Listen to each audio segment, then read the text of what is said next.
Hello everyone, welcome to my channel, and as usual here is another video. And in today's video I want us to focus on the public charge issue. You people have been asking questions about the public charge, and I decided to make a review on what it entails. And without much ado guys, if you are new to this channel, click that subscribe button, hit the notification bell so that you can be notified every time we upload a video. We make videos on a daily basis, and you can still follow us on our Facebook page, that is 2021 DV Rotary Updates. And without much ado guys, let's start our video right away.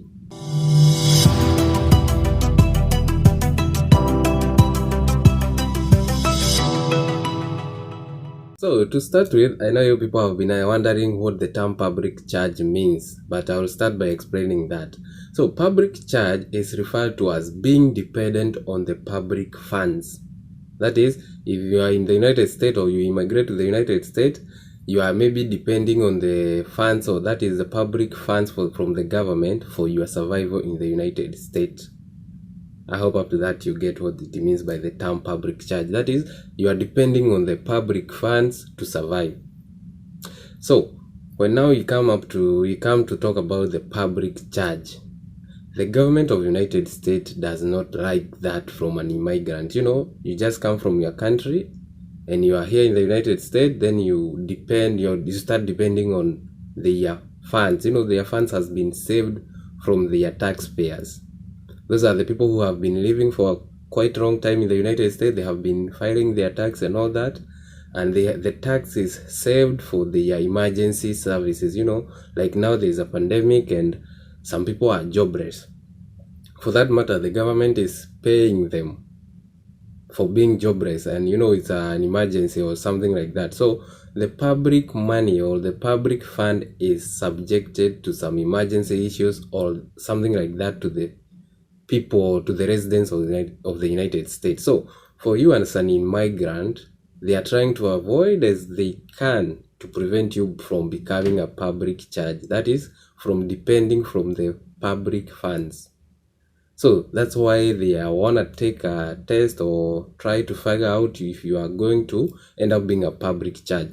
Of course, they don't like that. They don't want to. If you end up being assessed and they find out that you are likely to end up being a public charge in the United States, you might be denied a US visa.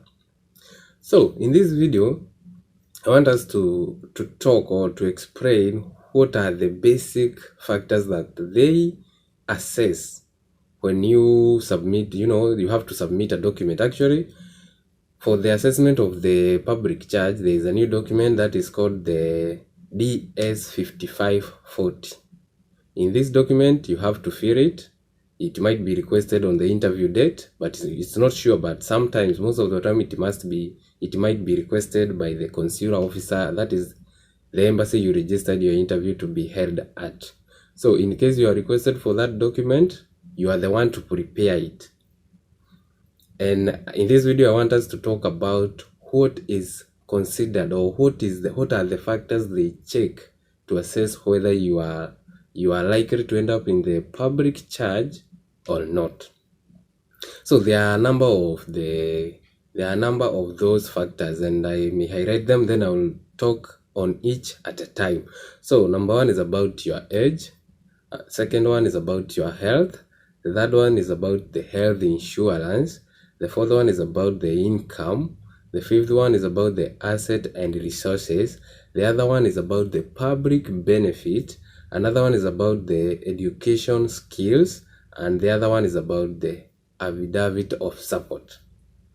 So all those, they are the key factors that they assess on your document, that is on the DS5540.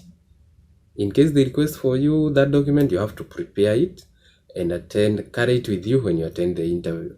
The consular officer or the interviewer who is in the interview, that is at the embassy, he is the one to assess, not the KCC or whatever.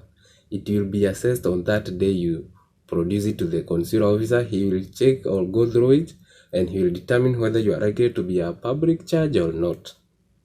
And it's very tricky. In case they find out that you are likely to be a public charge, he has the right to deny you a visa.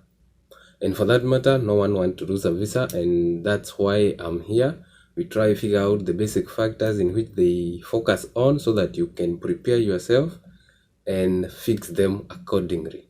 So to start with the first one about the age. It is considered that anyone who is at the age limit of 18 to around 61, at that age you are very active and you can cope up very well with a working environment. That is, you are active and you can work very well without complication or anything. So in case your age is in that bracket, then you are very lucky. But at the same time, in case you are above 61, maybe like 65, 70 or that, it doesn't mean that you automatically end up being a public charge. No. They have to check many other factors so that they can determine or they can conclude on that. So age is one of it. If you are in the age brackets of 18 to 61, you are way better. They consider you very active and you can work and earn your money and stop depending on the public fund. And with that, you are not likely to end up being a public charge. So the second one, we are going to talk about your health. For this, they have to check your history. Okay, your medical history. They have to check how regularly you get sick or how sick. Okay, your medical history. When they find that you have some maybe very dangerous diseases or something that may hinder you from working, you might have a record of medical history that you have a history of you being sick on a frequent time and all that, and on that they will check on your medical history and they will determine whether you are likely to end up maybe like all of the time you're at home, you're not working. And in the United States, if at all you are not working and you have been working, but it comes to a point that now you can't work anymore for various reasons, they still have to pay you as being unemployed. And they use the public money, that is the money they have secluded somewhere in case of such emergencies. So they have to check first your health so that they can know whether you are likely to end up at home without working because of health issues. So to add on that, that's where they check if you have a registered insurer. You can have an health insurance, and somebody with the health insurance is considered to have been improved.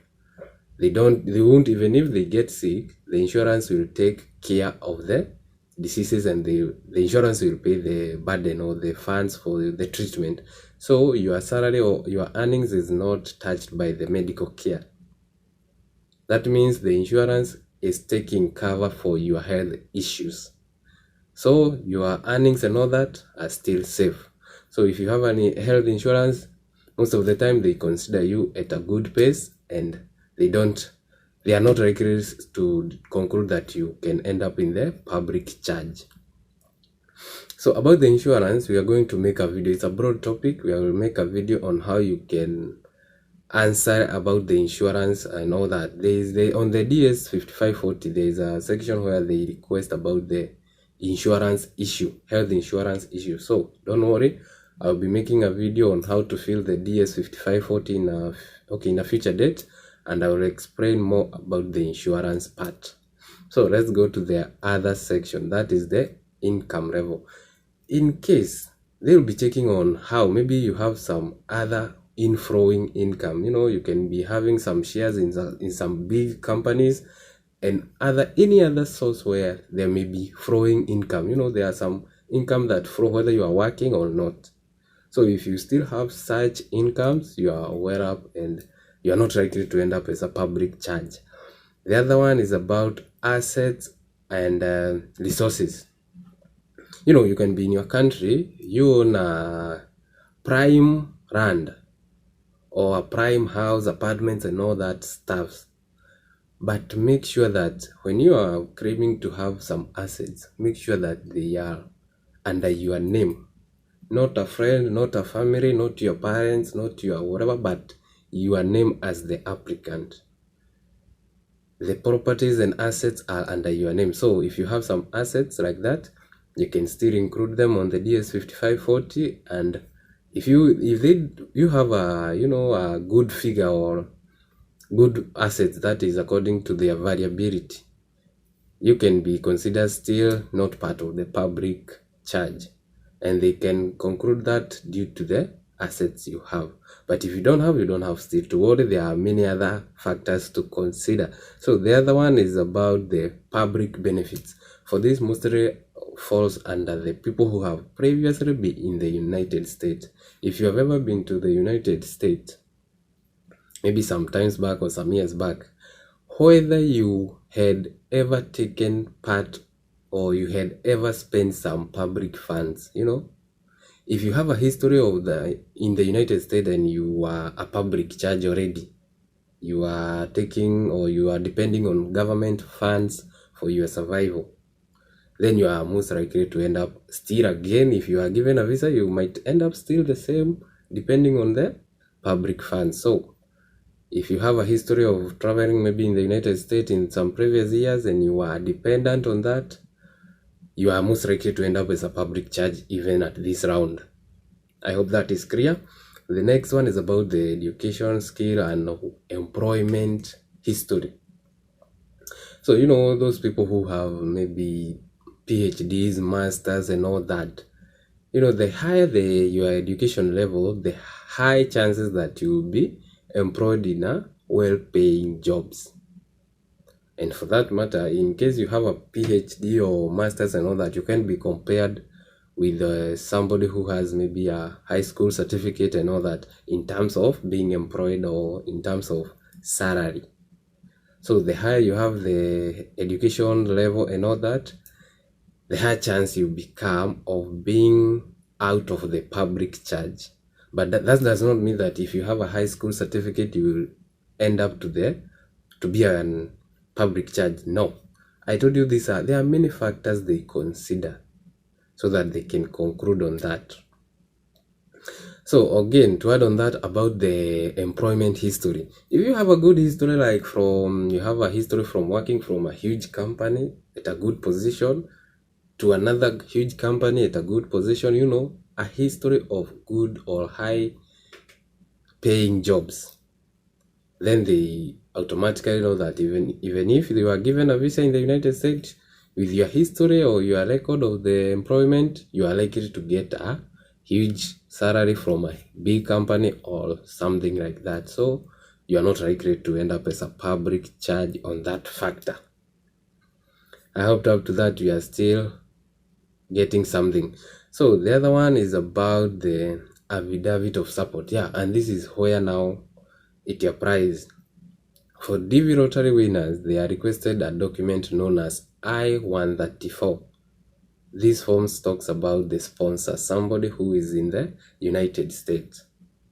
And before even we talk about this Affidavit of Support, there is one that is called, there is another factor. If you have some friends and relatives or relatives of some close friends in the United States, if you have them, they request it on the DS-5540. And this is determined, if you have friends there and maybe like a relative, a brother, a sister, a cousin, or something like that, they are likely maybe to support you when you are alive there. So you won't be depending on the public funds. They might end up helping you until you settle down. So that factor of having some relatives and friends in the United States quite somehow boosts your chance of not being under the public charge. So to go back to about the Affidavit of Support, in this this is actually happening and it's already in the process. When you are appointed for an interview, one of the documents they will be requesting is that form known as the I-134. It talks about the Affidavit of Support. That form is filed or is filled by the sponsor in the United States. The sponsor must be from the United States, must be legal in the United States, and must be willing to share his personal information about, the taxes, his pay slips, and also his some photos and, his information. He is willing to share his information. He will fill for you that form, scan to you through an email or something. He has to fill the form. It's a rented form with his information and all that. Then maybe attach some pay slips or some tax returns receipts or whatever it is. Then he has to sign at the end, then scan it to you. There's no need of the postal, sending through postal. There's no need for that. Just scan to you through the email. For you just have to go print on the document and have it. You don't have to sign anything on that document. You just carry it with you when you are attending the interview.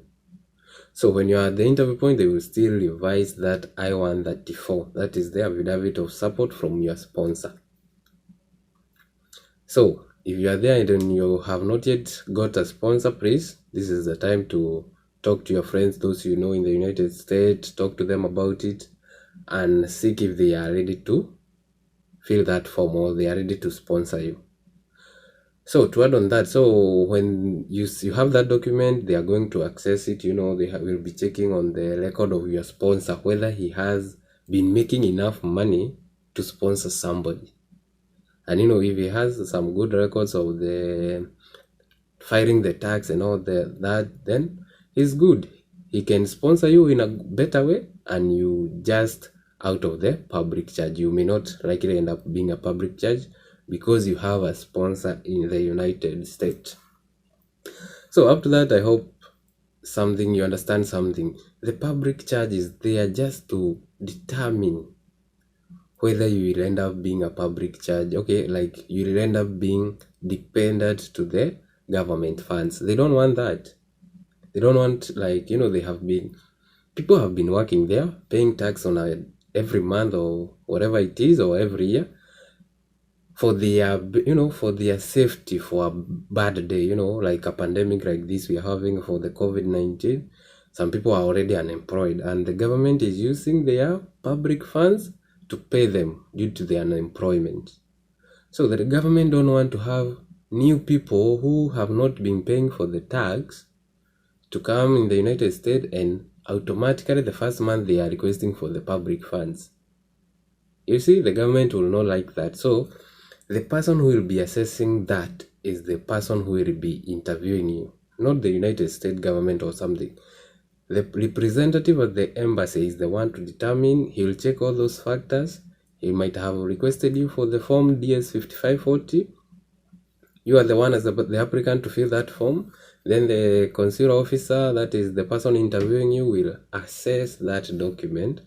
And out of the factors we have talked about, he will tell whether you are likely to be a public charge or not. He has that mandate. He can go through your form and decide that, no, you are not, okay, you are likely to be a public charge, and he has the right to deny you a visa due to that. So it's a very serious document, and you have to prepare well enough. And I have to strictly say this. If you are filling the forms about your assets, like you have assets and all that, please make sure that all the assets are under your name, not a family asset.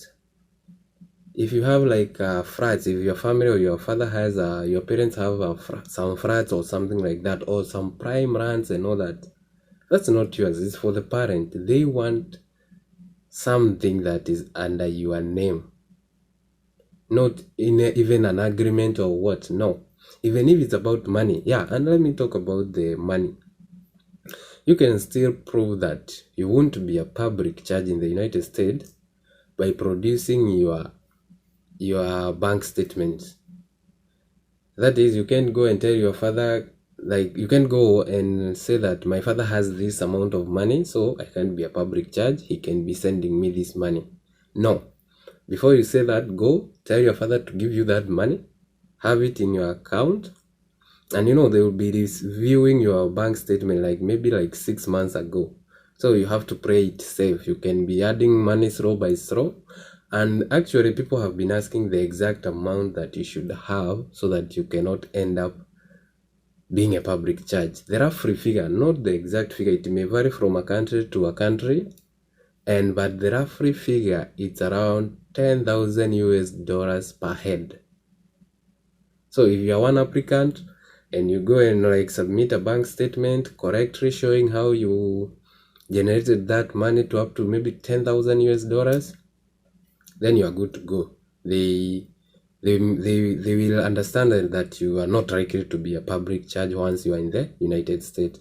So if you have some beneficiary with you, like you are a family of total 4, then you have to submit a document, a bank statement that shows each 10,000. So that is around 40,000 US dollars. And you see that is even very hard to get such a statement. So if you are claiming that you have your money, like money in the bank, then you have to submit a bank statement, and they always check like the previous 6 months, the proceedings or the transaction for your bank statement. So that one is quite hard, but if you are capable of that, well and good. But the best thing is about the affidavit of support. That one, make sure you fill it well. And also the other things, follow them strictly. There is no pressure about it, and don't worry, everything will be all right. You know, these people, the interviewer or the consular officer always is willing to give you a visa, but he has to make sure that you don't lie on the public charge, because the United government don't want people who are depending on public funds of which they have not worked on. You know, that is some people who has been paying taxes, and now for you just arrive and just start using the funds. No. But once you are here and you have been working maybe for some months or years and you have been paying your tax, if something happens to you and you can't work anymore, you will still be getting your salary from the public funds. That's what it all means. So guys, if you are preparing for that, have in mind whatever you need, and those factors, you know, you have to think of them when you are filling the DS 5540. That is about the public charge. And so guys, thank you for watching this video. I'll be making more videos about the public charge, and if you still have more comments or more questions about the public charge rule and all that, please drop it on the comment section. I'll be more than happy to help you out. And thank you for watching. See you in our next video.